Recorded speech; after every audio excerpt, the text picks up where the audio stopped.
પાવાગઢમાં જૈન મંદિરની મૂર્તિઓ ખંડિત થવાને લઈ જૈન સમાજ દ્વારા કલેક્ટર કચેરીએ ધરણા અને વિરોધ પ્રદર્શન કરાયો હતો. જો કે આખરે સરકાર અને ગૃહમંત્રીએ વિશ્વાસ આપતા જૈન સમાજને ધરણા અને વિરોધ પ્રદર્શન બંધ કર્યા હતા.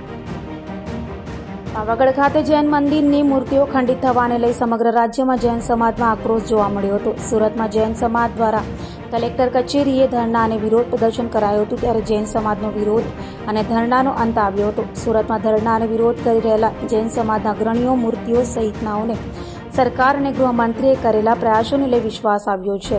ત્યારે જૈન સમાજના અગ્રણીઓનું પ્રતિનિધિ મંડળ ગાંધીનગર ખાતે મળનાર મિટિંગમાં ભાગ લેવા રવાના થયું હતું અને મિટિંગમાં સુખદ અંત આવશે તેવી આશાયી વિરોધનો અંત આવ્યો છે અને હવેથી જૈન સમાજ પ્રભુની આરાધના કરાશે, બીજું કોઈ આંદોલન કરશે નહીં તેમ જણાવાયું હતું. જૈન સમાજની લાગણી હજી પણ એક આશાની મીટ બાંધીને બેઠી છે. શાસકો પર, પ્રશાસન પર અમને વિશ્વાસ છે. સારી સીટ ઉપર સારા માણસો બેઠા છે.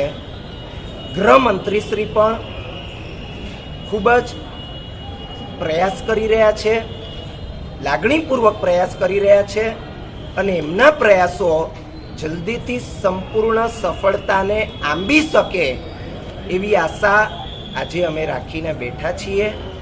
આવતીકાલે સવારે અહીંયાથી પ્રતિનિધિ મંડળ ગાંધીનગર મુકામે સમસ્ત જૈન સમાજની લાગણીઓને લઈને પહોંચી રહ્યું છે. ત્યાં વિચાર વિમર્શ થશે. જે ઘટના ઘટી છે એનું બધાને દુઃખ છે અને એક સારામાં સારો નિવેડો આવતીકાલના દિવસે આવે. જૈન સમાજ એની જે માંગણીઓ છે, માંગણીઓ સંતોષાય, એને ન્યાય જોઈએ છે, ન્યાય મળે અને આવતીકાલનો દિવસ એક સુખદ સમાધાન એને સાથે લઈને ઉગે એવી ખૂબ જ અંતરની મનોકામનાઓ, અંતરની અભ્યર્થનાઓ એની સાથે આજનો અમારો દિવસ આ પૂરો થવા જઈ રહ્યો છે. આવતીકાલે આ મીટિંગ બહુ સારી રીતે થઈ જાય, બપોર સુધીમાં આ મીટિંગ થઈ જશે અને એ સારામાં સારી રીતે થાય એ માટે જૈન સમાજની દરેક વ્યક્તિ વિશેષ ધર્મ કરશે, નવકાર મંત્રનો પાઠ કરશે, પ્રભુની ભક્તિ કરશે. એ જ આવતીકાલનું સવારનું એને આરાધના કહો કે આંદોલન કહો. આવતીકાલે કોઈ બીજું આંદોલન કરવાની અમારી ઈચ્છા નથી. અમે મીટિંગનું રિઝલ્ટ જોઈશું. જો એ રિઝલ્ટ